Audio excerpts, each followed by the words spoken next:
میں نے دیکھا کہ پاؤں چوم رہے ہیں اور پورے واقعے کا سیاق و سباق کا میں چشمدید گواہ ہوں۔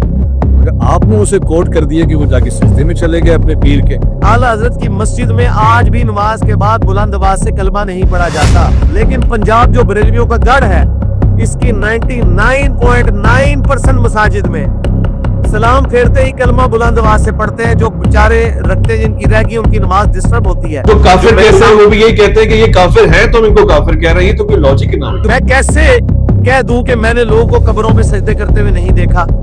میں کیسے کہہ دوں کہ میں نے لوگوں کو شیخ عبدالقادر جیلانی کے مزار سے لپٹ کے بالکل اس طریقے سے جس طرح کے لوگ غلاف کعبہ سے لپٹ کے اللہ کو مدد کے لیے پکارتے ہیں، میں نے دعوت اسلامی باپا جانی کی شورا کے ممبرز کو اسی طریقے سے عبدالقادر جیلانی کو پکارتے ہوئے نہیں دیکھا۔ میں کیسے کہہ دوں؟ میں نے دیکھا ہے۔ اگر ان کی انٹینشن اچھی ہوتی وہ مجھ سے آگے کہتے ہیں کہ جی آپ آرگنائزر ہیں، آپ اس کو پیسفلی کنڈکٹ کرتے ہوئے یہاں تک لے کر آئیں، ہم ان دونوں کی ملاقات کرواتے ہیں، خیر سے معاملہ ختم ہوتا ہے۔ انہوں نے میرے ساتھ جو رویہ رکھا وہ اتنا بھیانک تھا کہ میں کہہ رہا تھا جی میں یہاں آتا رہا ہوں، میں نے یہاں چھولے چنے کھائے ہیں، میں بیٹھا ہوں، بڑی محبتیں مجھے ملی ہیں۔ ہمارے نزدیک تو آپ بھی عالم دین ہیں، اور میں ابرار سے یہ کہہ رہا تھا کہ ویس بھائی کو ہم ڈاکٹر عامر لیاقت رحمہ اللہ پلس دیکھ رہے تھے۔ ابھی بھی آپ کے پائی کا اینکر اس وقت کسی ٹی وی چینل پہ مذہبی پروگرام والوں کو اویلیبل نہیں ہے۔ یہ امپریشن آپ کا بنا ہوا، لیکن آپ نے جو اس امپریشن پہ پانی ڈال دیا، جس صاحب اگر اوپر آ بھی جاتے تب بھی وہ بریلویوں کے ریپ نہیں تھے، وہ ایک انڈیویجول تھے۔ ہم کراچی کی لینگویج میں کہتے ہیں کہ یہ پڑی ہوئی لکڑی کیوں لے رہے تھے۔ ادھر اچانک سے آپ سیاست میں چلے جاتے ہیں اور ابھی ہم آپ کے ساتھ لگے پڑے ہوتے ہیں کہ جی انجینئر محمد علی مرزا کو صحیح یا غلط ثابت کریں، ادھر ایک سیاسی بلا آپ اپنے سر پہ لے لیتے ہیں کہ جی عمران خان کے اگینسٹ میں یا فور میں ابھی بھی کچھ قصے کہانیاں چل رہی ہیں۔ لوگ کہتے ہیں جیل میں جا کے یہ کہانیاں سنا رہے ہیں اور یہ اداروں کی نمائندگی کر رہے ہیں۔ بیچارے اندر رہ کے ہیں، مجھے تو پتا ہے کہ وہ کہاں رہ کے آئے ہیں، انہیں نہیں پتا وہ کہاں رہ کے آئے ہیں۔ میں ایئرگل ویو کے ذریعے آپ کو ساری جگہ دکھا سکتا ہوں۔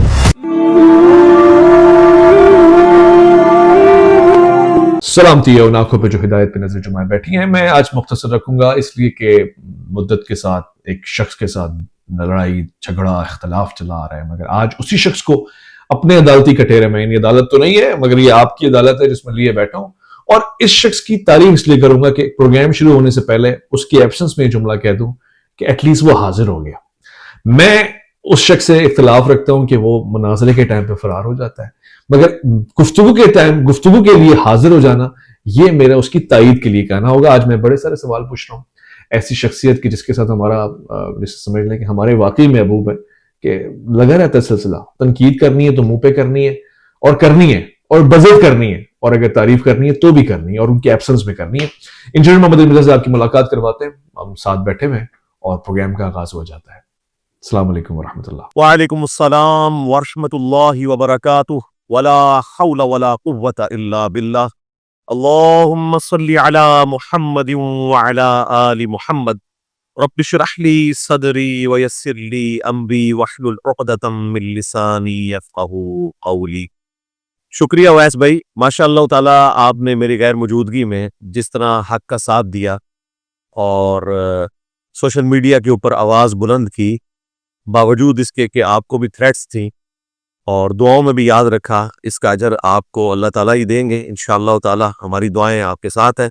مجھے جیل کی تنہائیوں میں جب یہ چیز پتہ چلی تو میں نے آپ کے لیے دعائیں خیر کی، آج بھی کرتا ہوں مرتے دم تک انشاءاللہ، آپ کے لیے، آپ کی فیملی کے لیے دعائیں کرتا رہوں گا انشاءاللہ تعالیٰ۔ اب آپ کا دعویٰ ہے کہ آپ اپنی تحقیق ریسرچ کے ذریعے امت کو جوڑ رہے ہیں۔ ظاہر ہے آپ نے کہا کہ آپ کسی کے پیچھے بھی نماز پڑھ لیتے ہیں اور قول نہیں فعل کے ساتھ یہ بات آپ نے ثابت بھی کی ہے، مگر سوال یہ ہے کہ جس قسم کے آپ کے بیانات ہوتے ہیں، جو انداز، جو رویہ، جو پنجابی ٹون آپ استعمال کرتے ہیں، بعض اوقات اچھی بھی لگتی ہے، لیکن اس کے بعد یہ سمجھ میں آتا ہے کہ یہ اس سے کم اتفاق تو نہیں پھیلے گا۔ آپ کسی کو ہٹ کریں گے، کسی کو ٹونٹ کریں گے، آپ کو لگتا ہے کہ اس رویے کے بعد یہ اختلاف بڑھ گیا ہے، لوگوں کو زیادہ دشمن بنا لیا ہے، لوگوں کو دور کر لیا ہے بجائے قریب کرنے کے؟ دیکھیں، اگر لوگ دور ہوئے ہوتے تو لوگ ہماری بات نہ سن رہے ہوتے۔ اس ماڈرن دور میں جب کہ ایک پڑھا لکھا نوجوان اپنے باپ کی بات بھی غصے سے سننے کا روادار نہیں ہے، تو انجینئر صاحب کا سٹائل اس کو کیوں پسند آ رہا ہے؟ جین زی کی ڈائنامکس بالکل ڈیفرنٹ ہے، ان کو ان کی لینگویج میں بات کرنی ہے۔ میری بات کیوں آج سنی جا رہی ہے؟ پوری دنیا میں سب سے زیادہ